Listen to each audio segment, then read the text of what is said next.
podcast includes commentary and conversations about issues relevant to clinical psychology. It is intended to educate, entertain, and enlighten, and is not a substitute for actual mental health treatment. Individuals who share personally here choose willingly to tell their stories to benefit you, the listener. All other references to clinical situations are altered or limited to protect confidentiality. For more specific questions or help with a personal situation, please consult a local mental health professional. Therapy, mental health, real life. This is Psych Rally with Los Angeles-based clinical psychologist Dr. Martin Hsia.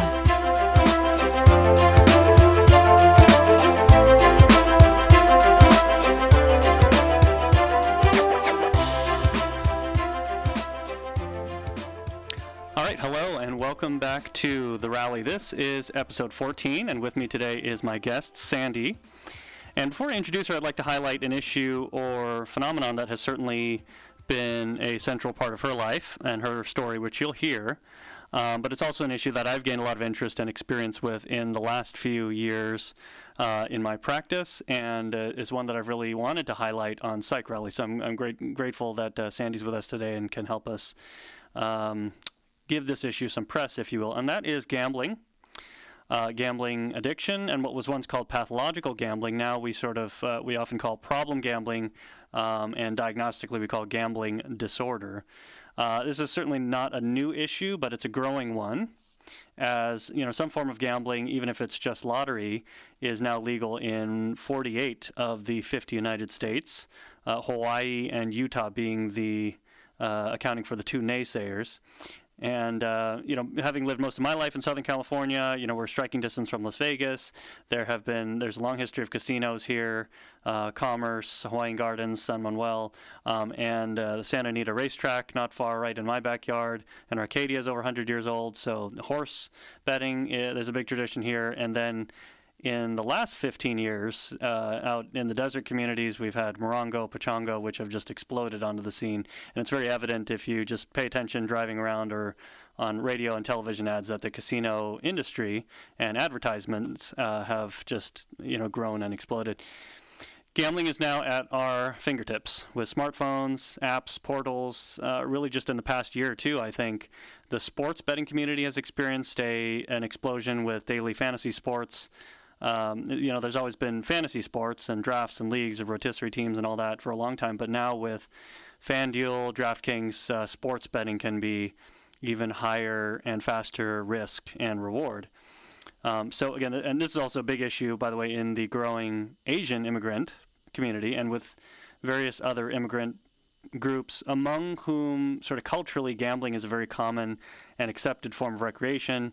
There's not a lot of stigma about it for a lot of cultures, and as you can imagine, though, it certainly can become a big problem financially, can break apart marriages, people can lose their homes, blow their retirement, and can certainly be associated with a host of health and mental health issues. And I can tell you from my own practice, I've seen some pretty heartbreaking things and very much feel it a meaningful mission to be part of the community of providers that helps people turn their lives around or get control of gambling when it becomes out of hand. So obviously that's a long preface to your story, Sandi, but I wanted to give a little bit of background for the audience in case they're, just to put your story in context, if that's all right. Sure. Yep. So this is Sandi. Say hello, Sandi. Hi, everybody.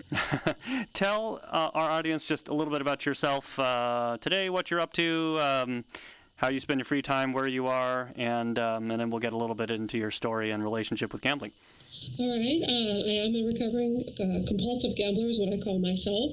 And I've been in recovery for about a little over 13 and a half years now. I live in the San Diego area. We have several different casinos out here. We have about 11 now. I grew up here in San Diego and started out at the Del Mar racetrack. And I now work with problem gamblers in an intensive outpatient treatment facility here in San Diego. So now you and I have spoken briefly before, but corresponded mainly just about setting up this interview. But my recollection, your relationship with gambling goes pretty far back, beyond even in your own life, in a sense, yeah? Yes, yes, yes. My grandfather was a gambler on my mother's side, and he ran numbers down to Tijuana from San Diego through most of my life. So my mom grew up with a gambler. My dad's also a gambler, and he just passed away about 3 years ago and was still gambling up until that time. I see. So for your mother, as you said, there was a little bit of history repeating itself. Yes, definitely. Yeah. What kind of gambling was your grandfather involved in?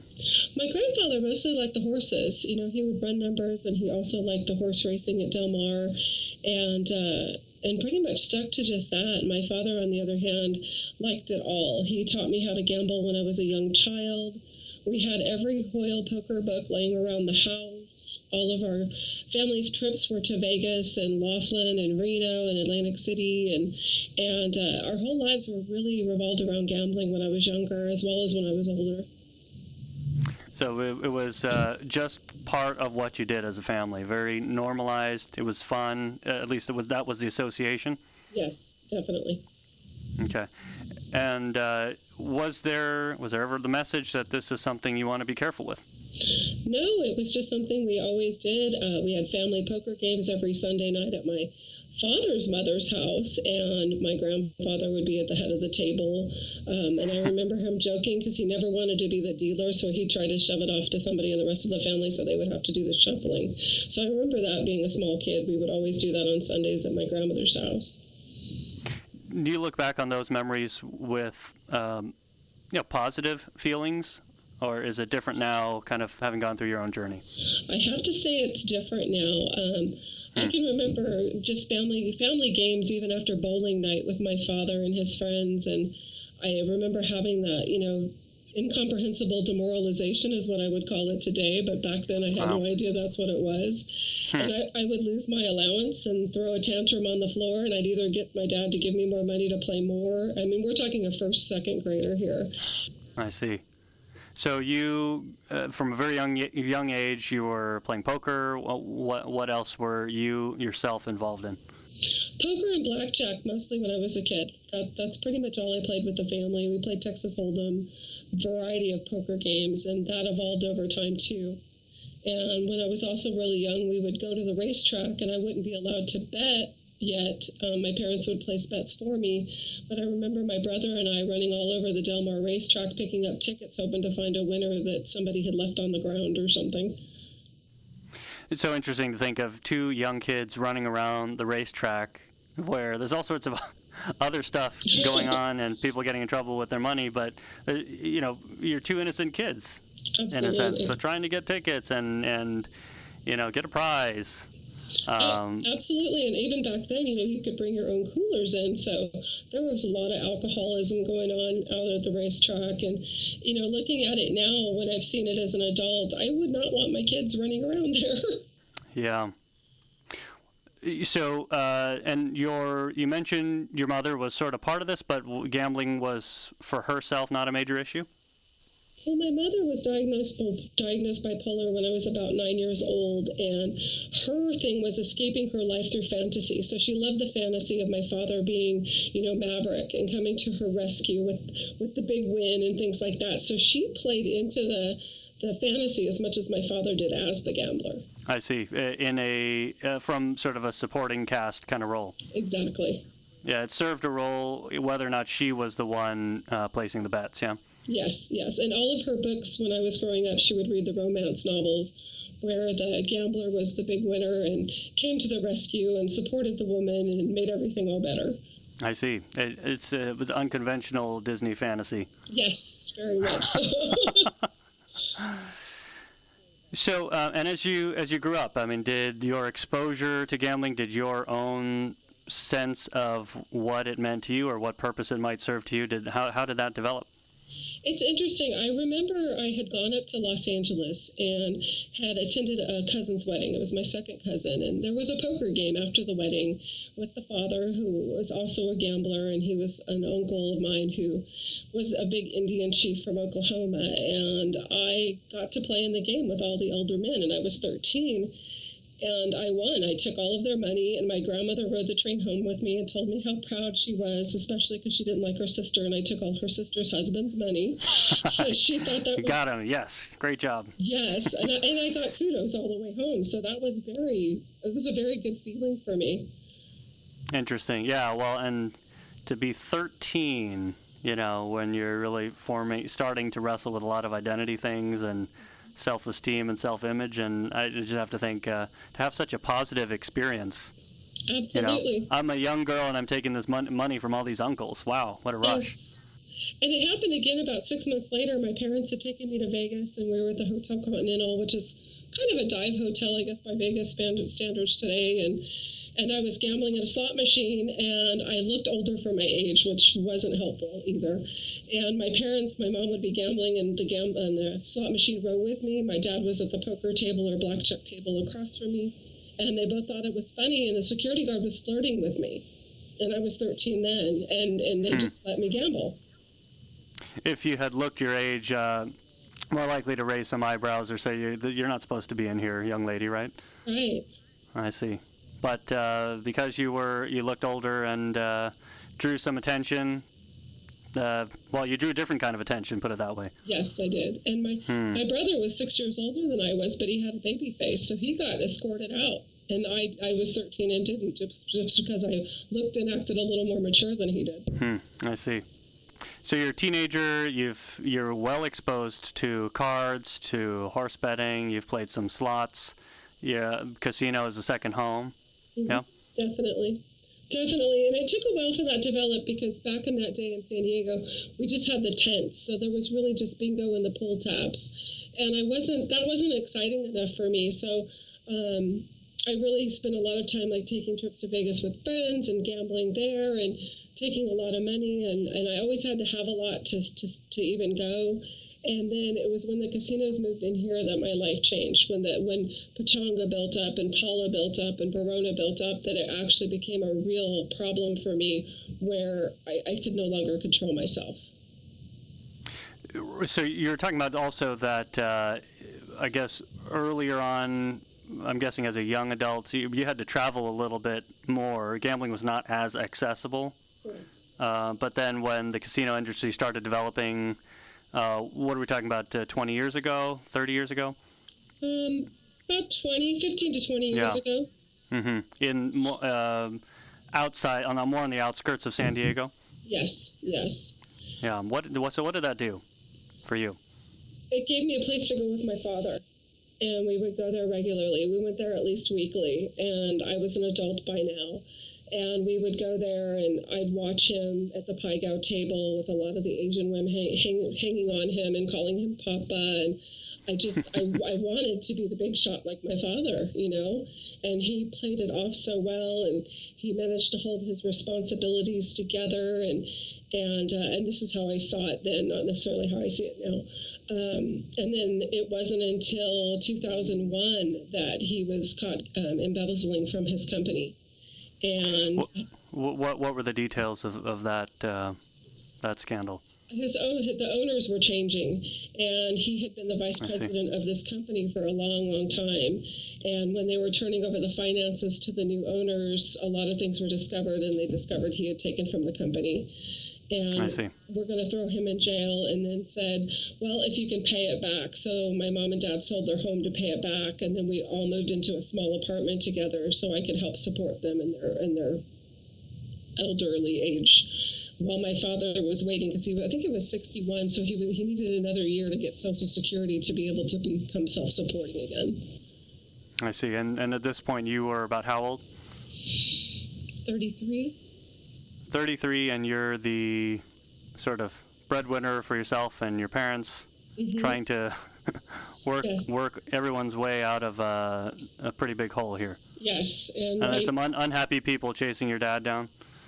The chasing of my dad came down a long time ago when I was younger. My girlfriend and I both lived on the same street, and our fathers were both gamblers. And I remember reminiscing, we must have been like 9, 10, 11 years old, saying, well, which bookie's after your father?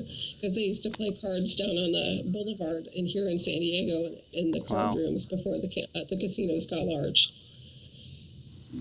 I can't imagine being just, again, a young girl and knowing the names of all the local bookies for someone who, if you didn't grow up around it.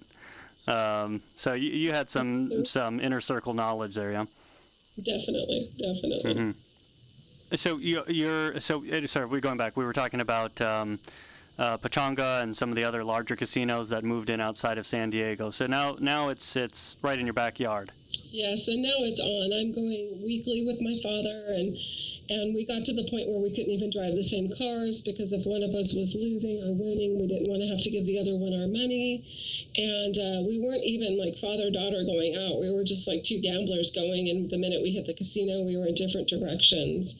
But we did that, and I used to smoke then too, and that's what my dad and I did together. We gambled and we smoked, and I was more of a drinker than he was too, but that was our relationship, and so we would spend hours overnight at the Pike-Out tables at Viejas, or I would go off and play a slot machine if he played blackjack, because I'd get bored with blackjack. It wasn't fast enough for me, believe it or not. And Pike-Out gave me a sense of belonging that I didn't get. So when I felt lonely at a slot machine, I would actually go play Pike-Out to feel like I was around people. So that's interesting, right? Because we talk about how different people develop an affinity for particular games of chance, yeah? Mm-hmm. I mean, some people are more the slot players, more of what we call the escape gamblers. We can talk about that later. And some people are more the just more card players, more into competitive games like poker. You've been all over the map. Yes. Yeah? And it sounds like at least you can look back now and reflect on hours or days that you've spent in the casino in the past, and based on your mood, mm-hmm. or craving or feeling state in some form or fashion, that would get you up and get you playing something else. Yes, definitely, yeah. Definitely.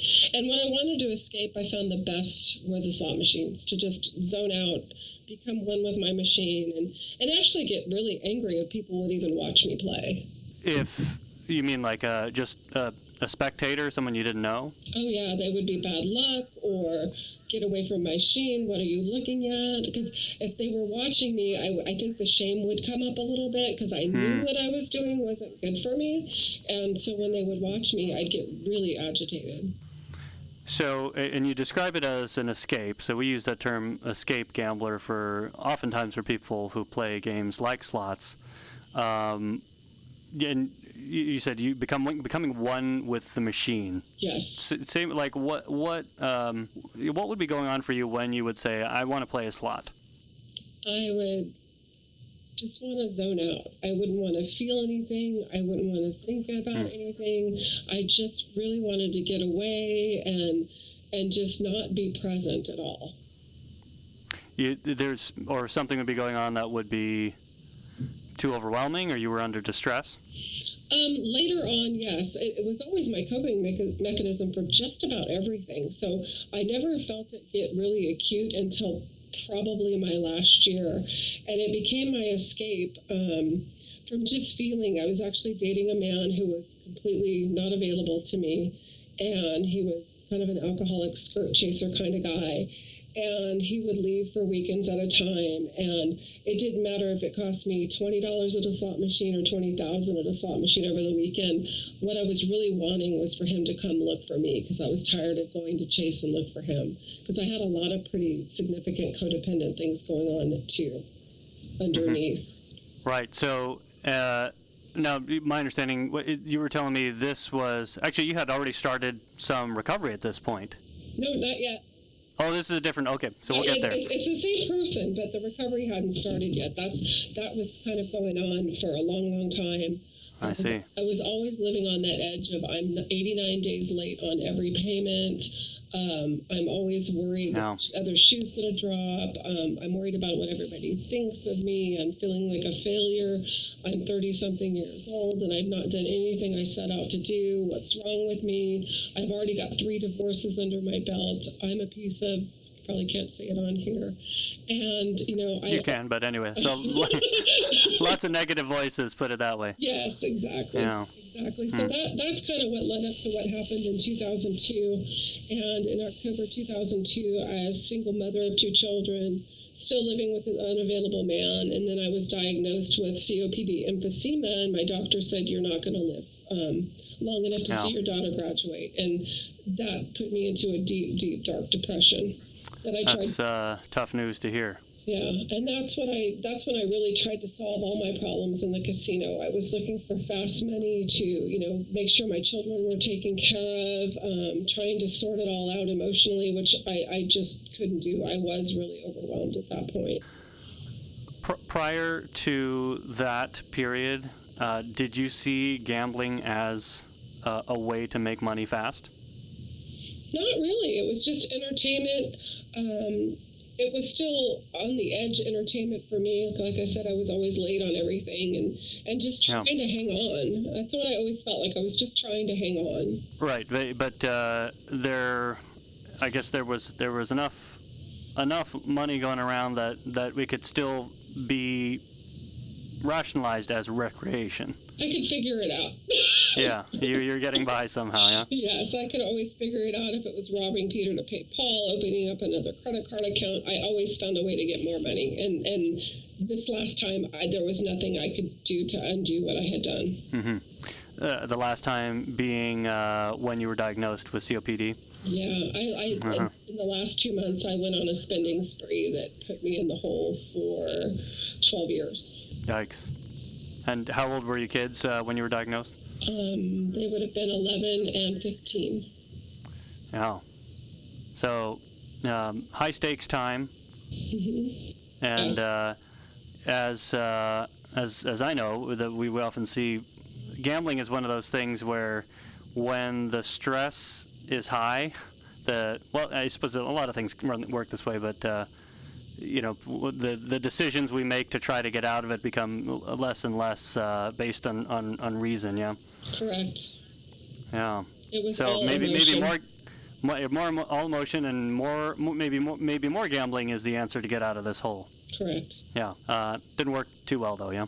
No, it was pretty bad, and it is what got me. I really crawled into the rooms of Gamblers Anonymous in January 2003. My mom had taken my kids up north to see my brother. This unavailable boyfriend I had gone to New York, and I go, okay, I'm gonna go find somebody someplace to help me because I can't fix this one. I don't know what to do anymore. Had you contemplated going to GA or getting any other help prior to that? Not at all. Not at all. I looked it up on the internet. I found a meeting a couple days later. I crawled into a ball, stayed in bed for 2 days just waiting for the meeting because I felt like I had nowhere else to go. Wow. Yeah, because I think for some folks, people try to call them on it and they think about it and call this number. And they kind of go in and out of readiness to change, but you just went straight there. Yeah, and I think a lot of it had to do with my family had thought it was so acceptable. There was nobody challenging me. It was me just killing myself, and there was no integrity left with what I was doing, and I had nothing. I had lost all my guides, basically. There was nothing to direct me in a good way. You had mentioned to me before, Sandi, that there were some anonymous sources of income supporting your gambling habit. That's correct. Yeah, say more about that. Yeah, there was somebody, and I still don't know who it was to this day because the bank wouldn't reveal it to me, but they had inadvertently put my bank account number on some sort of trust fund deposit or some sort of like dividends from a retirement. I don't know what it was, but I was getting regular paychecks into my savings account, and if only everyone else had that problem. Right. And I justified it. I thought, okay, this money's meant to be mine. That's why it's here. And it actually helped my gambling, just get out of control because whoever this person was that was depositing money into my account was giving me more in a month than my paycheck was giving me. Wow. So it was pretty significant, and that's why it took me so long to pay it all back. Well, and presumably, as you said, probably to the average person is a lot of money that this person is missing every month, but I guess the fact that it continued for a long time suggests that it wasn't a lot of money to whoever it was, yeah. Right, they deposited it, and I obviously needed it more than they did, so. Yeah. Well, and it's a double-edged sword, right? Because on one hand, you could say, well, I'm dealing with a financial issue and addiction here, and well, it's a good thing these strange deposits keep bailing me out. But on the other hand, they can sustain a very destructive habit. You know? Absolutely, it was very enlightening for me, and I have a background too in law enforcement, so this was sort of killing me from the inside out. Wow. And how long did that go on for? 3.5 to 4 years. Wow. I see. So I was doing that even before the diagnosis. I see. And that well sort of ran dry around that time too? Yes. Well, it ran dry because I finally came clean to the bank after I got into my GA meeting and started to work the steps. Yes. So talk about the early work you did in GA and what that process was like. The minute I walked in, I knew I was home. That was really it for me. I was home, and these people got me, and they knew what I'd been through. They knew what I'd done because they were sharing, each one a little bit differently, but wholly they had done everything I had done, and they had gotten through it. So that was like my first, okay, there's hope here, and I'm not completely defective. There's other people like me. And that was a big, big deal for me. I cried the first 90 days in Gamblers Anonymous. Every meeting, people couldn't understand what I was saying because they couldn't understand me through my tears. Wow. And I had a beautiful woman. That is just so raw. Yeah, it was. Yeah. And I had a beautiful lady hold my hand in my first meeting and tell me I was in the right place. And I stayed. And I went to 98 meetings in my first 90 days. I got a sponsor. In that 90 days, I did get my car repossessed. My boyfriend left the first time. I had an eviction notice on the door, and it wasn't a result of gambling as much as it was a result of 9/11 because I was such I'm such a functional gambling person. I can hold a job and still do pretty good. But I was laid off from my job, so I'm already in massive amounts of debt. I lost my job, and I was getting angry at first, going, okay, it says the financial problems get resolved in this book. You guys are bullshitting me, and I don't believe you.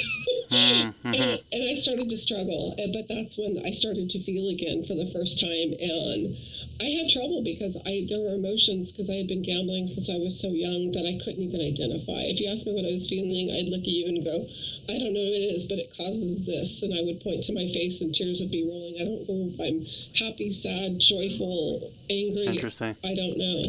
There was just a disconnect between whatever was going on inside of you and your ability to identify it and put it into words. Definitely. Let alone to do anything sort of healthy or constructive with it at the time, yeah? Right. It was just, a lot of it was observation, just observing what I was thinking and what I was feeling in the very, very beginning.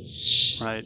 But I did it fits with what you described earlier on, where I sort of had this image of you just going from table to machine to another table. I'm feeling this way. I go here. I want to be connected to people. I go play Pai Gow. I want to escape. I go back to the slot. You know? Yeah. But GA helped you develop other ways to cope with those things, huh? Yeah, it really did. It was really amazing how they really helped me. And I had really, really strong sponsor. When I lost my job, it wasn't, oh, I'm so sorry, I feel bad for you. It was, wow, looks like you've got more time to do your step work, and I just had really positive, wonderful people surrounding me and helping me through it all. How long was your process to get through all 12 steps? In written form, it took me a year. And now it's just part of my daily life. It's interesting because now that I have over 12 years, it was almost like I really did experientially step 1 in a year, then step 2 in a year, and step 3 in a year. And now it's like I rotate them throughout my day. Okay, what am I missing? Am I resentful? And then I look at it that way and find where I'm stuck. Right. Was that the last bet, by the way, that you placed when you were diagnosed? In 2000, it was actually the end of 2002 is my last bet, but I used my GA birthday on 2003 because it was my first meeting. Gotcha. And since then, been working GA. Subsequently, I know that you also did some individual work in therapy. I did. I ran into an obstacle. One of my first sponsors in GA I got very close to, and as I said, I had very significant codependent and boundary issues. So I ended up marrying my sponsor. And about 5 years later, we ended up divorced, and I got very angry, and I felt like GA had betrayed me, and that, this wasn't for me, and I just got really angry. So I actually went and sought a CalGuts therapist here in San Diego, and it wasn't a CalGuts therapist at first. It's just the person they happened to put me with for my, what do they call it, EAP program at work. And I had mentioned the whole gambling story, and she goes, "Oh, you'll never believe this, but I'm a CalGuts therapist, and I can offer you some additional sessions." And she helped me reconnect back to GA and, kind of not throw the baby out with the bathwater. I see. Right. I imagine it's so confusing. It's like this person, was a big help to you initially, and GA was obviously a major help to you in the early years, and then for all this to kind of go down in a way that you weren't expecting, it's like, well, I'm just bitter at the whole thing. Yes. Yeah, but doing some more work individually, I guess, helped you sort some of that out. Definitely. It filled in like every gap that I found the steps didn't offer me. So what I was missing were some tools to help me set boundaries. In the recovery movement, I found that a lot is give service. And I believe in that. And I've been a treasurer and a secretary and a webmaster for GA and all these different things. And I do believe that.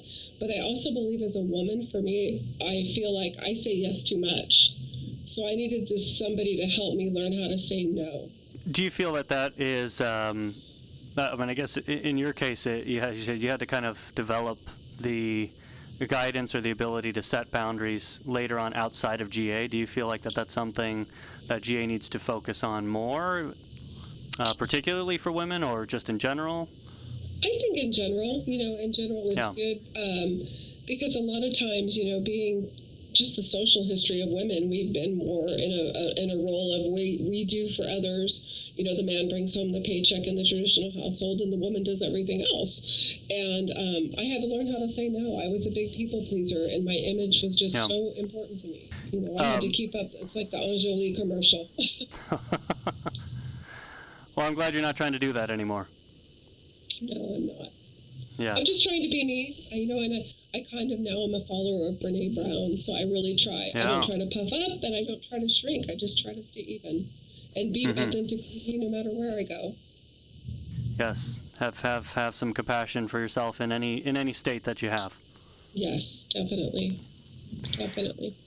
To my knowledge, and just from my experience, I think, and by the way, another reason why I'm so appreciative for you to chat with me today, Sandi, is because I think for people who aren't exposed to gambling and the severity of issues it can bring, the stereotype is that it's more the action gambler, more men who are the dominant types or play risky card games and those sorts of things. People aren't always aware of the prevalence and the allure for, broadly speaking, for women too.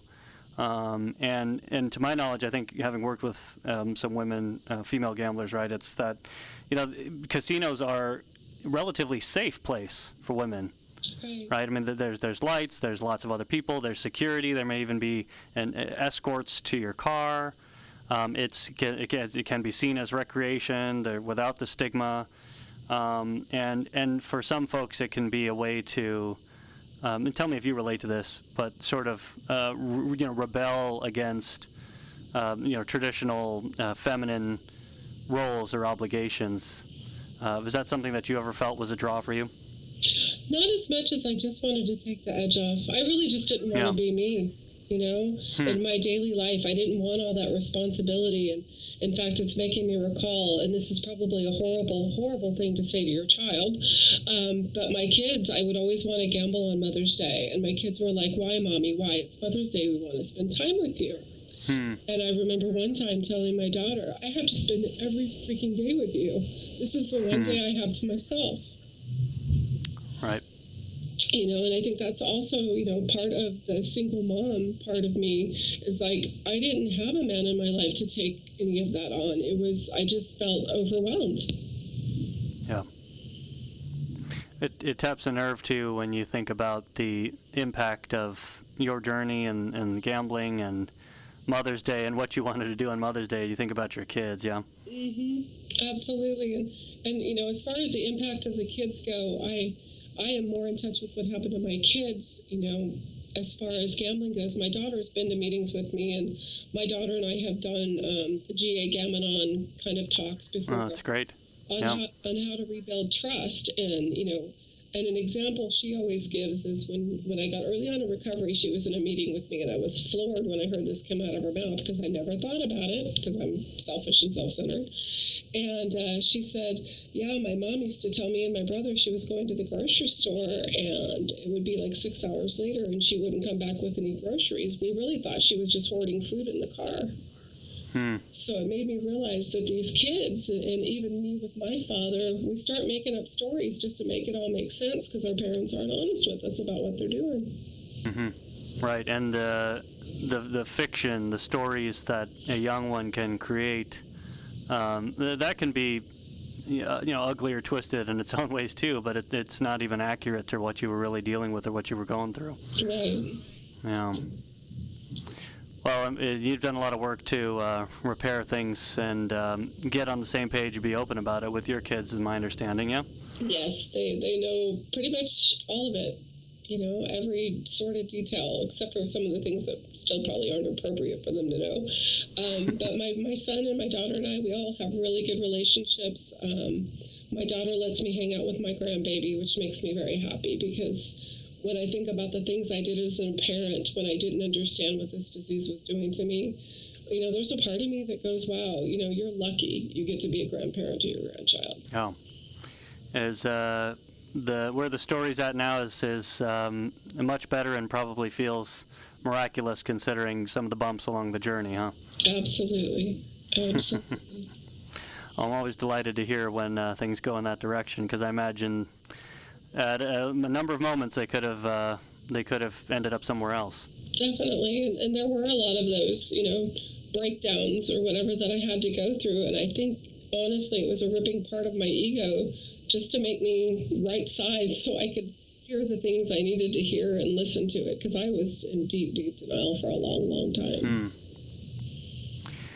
Let me share some statistics I came across with you. I'd be curious to see, just what you think based on your own experience and the work that you do, Sandi.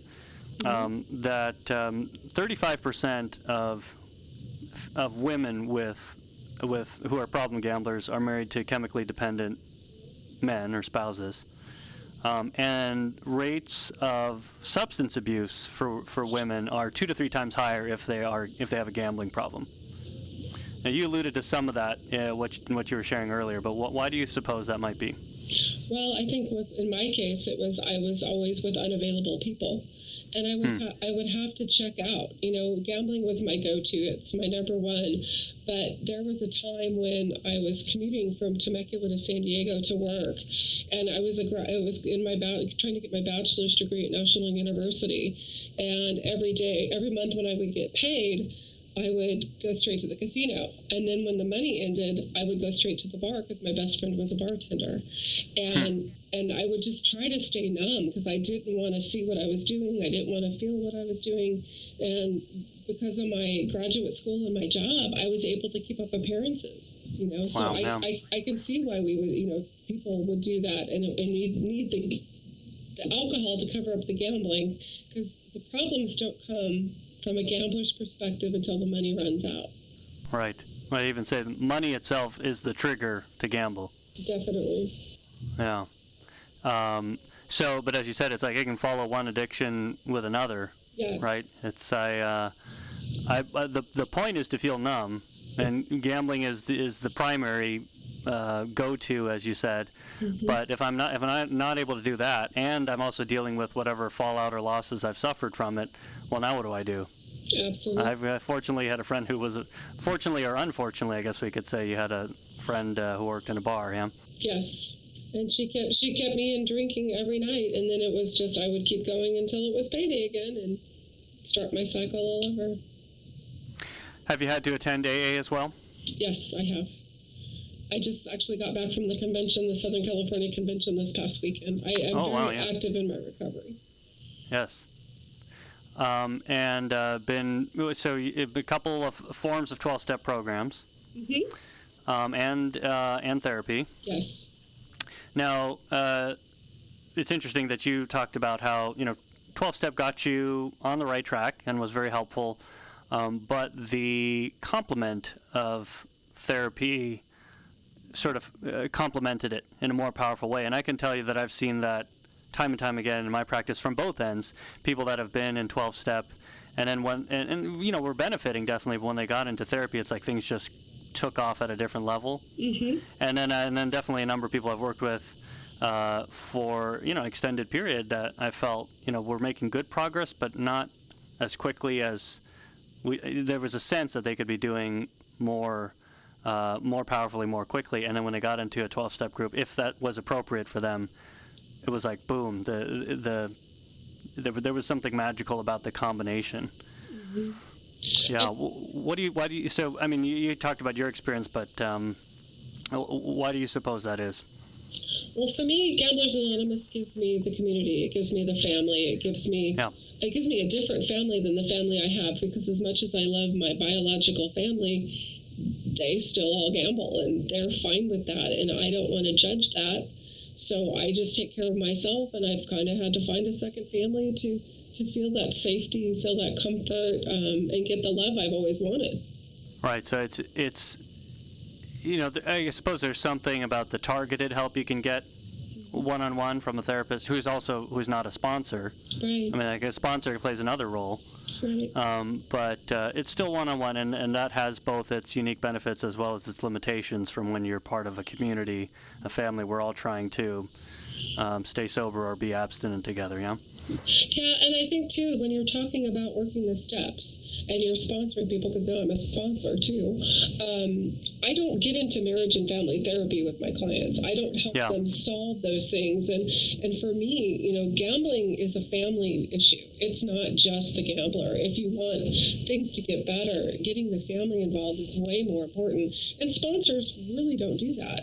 They're like, focus on you, be the example, and if they come around, they come around, and that's their area of expertise. But when you're talking about, somebody who's, a PsyD or an MFT or something like that, you're getting the family involved, and you're finding out what's going on. And I know that a lot of gamblers, their wives are used to, hey, take me to bingo. And just because you've stopped gambling, I still want you to take me to bingo on Friday night. So there's all kinds of things that have to be navigated, and I think that's where therapy is so important. It's so interesting when, again, people can play different roles in your life. There's the group aspect, there's the sponsor, but then I think it works best when there are clean-cut roles with a little bit of overlap. But there can be cases where the roles get a little bit too blurred. Or, as you said, can get codependent, and it can happen in such insidious ways, because it's like, oh, well, this person's being helpful, and I depend on them, and what could be wrong with that? And it was difficult for me in my particular marriage, too, because this man could talk the steps and knew the book, and I did everything he said. He pretty much said everything he said, but there wasn't a lot of action. And so I benefited so much because everything he said, which was directly out of the book, I practiced. So I got so much from it, and I'm grateful for that experience. But when it came time to get out of it, because I realized it was getting a little toxic, I also had to go outside to say, okay, this is happening kind of holistically. This man's been in GA longer than I have. Everybody loves him. I don't feel safe. We touched on this earlier, that in the gambling recovery, problem gambling treatment world, is a term you and I both know, but maybe not everyone knows, is that there are sort of action gamblers. So that's one profile of people who develop gambling problems, and then there are escape gamblers. And broadly speaking, my understanding, right, if we think of an action gambler as in some ways more the stereotypical, it's more of a dominant personality, sometimes people who might have narcissistic traits, and they like the competitive aspect, and in turn competitive types of gambling. Right? So it's like I'm beating the house or I'm beating my opponent, poker, these kinds of games, versus escape gambling is the general profile is someone who may be more dependent or submissive and is escaping emotionally some sort of unpleasant state or situation. But you've told me that you, not only because you've played all sorts of different types of games and gambled in many different forms, that you don't identify cleanly with one or the other, not just escape nor only action. Yeah, that's correct. And it's interesting because my action actually showed up in this relationship. He was the sought-after guru of the program, if you've ever seen those people. And I got to say, look at me, I got the trophy. So my big shot with him shows up a little bit differently. I see. So they were still playing the role of, what does this say about me, the fact that I'm with that person? Yes, absolutely. Yeah, and it was all tied in the gambling history, even if you were already in recovery and doing much better. There was a component that wasn't sustainable. Yeah. Correct. In a much better situation now, is my understanding. I am. I just finished graduate school. I'm really excited about that. And I actually just finished graduate school. I just got my intern number for marriage and family therapy.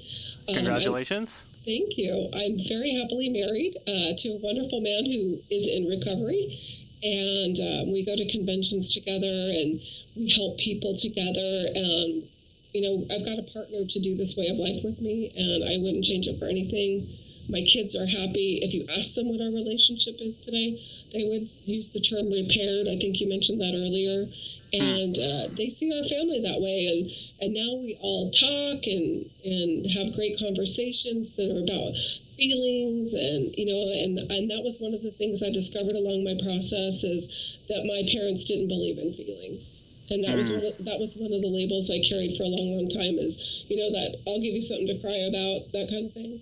Right. And my old school tough love. Yes, and my kids are allowed to feel, so they feel very comfortable, and so does my grandson, and we got another grandchild on the way, so we're excited and happy. Congratulations on that front, and it's a relatively recent marriage, is my recollection too. Yeah. It is. We got married January last year. Oh my gosh. Okay, so you are a newlywed. We are newlyweds, and we act like newlyweds, and good. So a lot of things are in a much better place, yes. Maritally, family-wise, moving on to do what you know as a professional and now a colleague. Very yes. cool. Thank you. Take-home messages for anyone listening?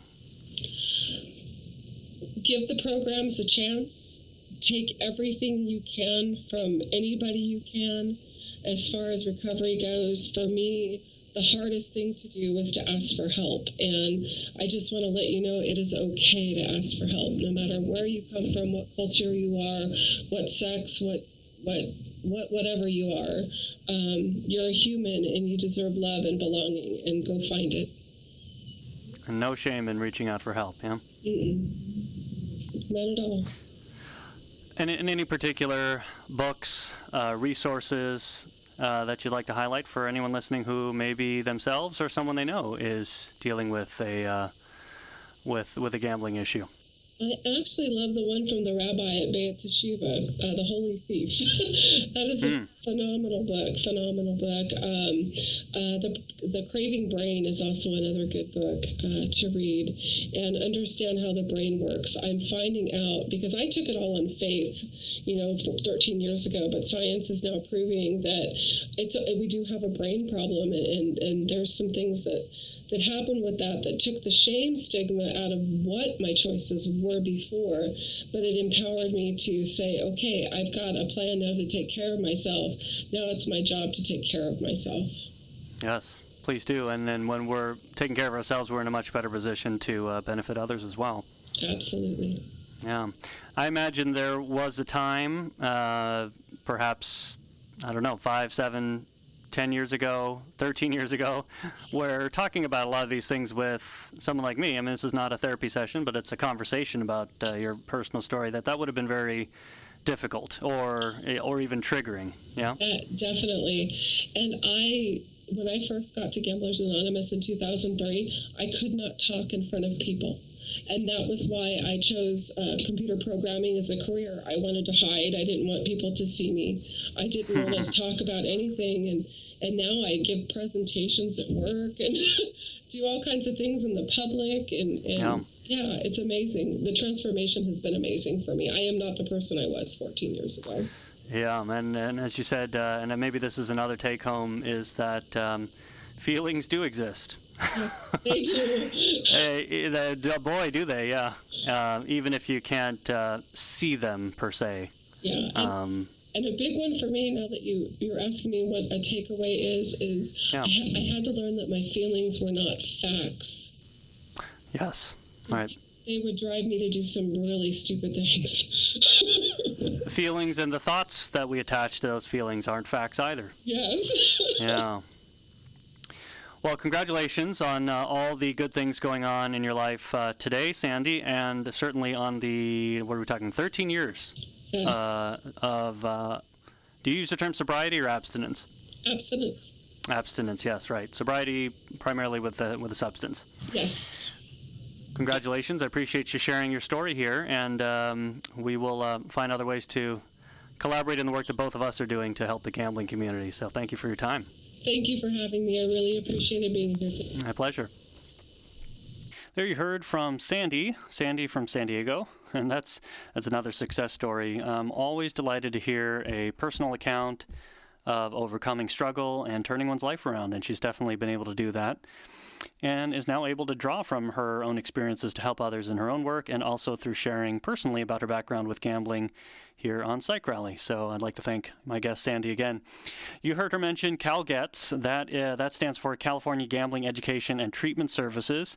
And that CalGETS is a collaboration here in my state between the Office of Problem Gambling and the UCLA Gambling Studies Program, which is doing research on the demographics and the phenomena of gambling and how people get into gambling problems and how they get better. And it also allows a certain number of sessions to be covered in full for people dealing with a gambling problem, as well as individuals afflicted by the gambling problems of a family member. So I am a part of that program, and it's a good resource to know about. If you or someone you know has a problem with gambling of any sort, 1-800-GAMBLER is the quickest and easiest resource in the state of California. And nationwide in the U.S., there is the 24/7 helpline, 1-800-522-4700, through the National Center on Problem Gambling. This is another issue which is on the rise and needs attention. And if you have reactions or your own stories to tell about this, please share on the show notes for episode 14 on psychrallypodcast.com. And as always, you can help by subscribing to the podcast on iTunes and rating or writing a review of the show there as well. Coming up soon, presidential election 2016 from the perspective of 4 clinical psychologists. You'll want to hear it. Certainly, it has not been a dull election season. And what does psychology have to say about it? Tune back into the rally to find out, and we will see you soon.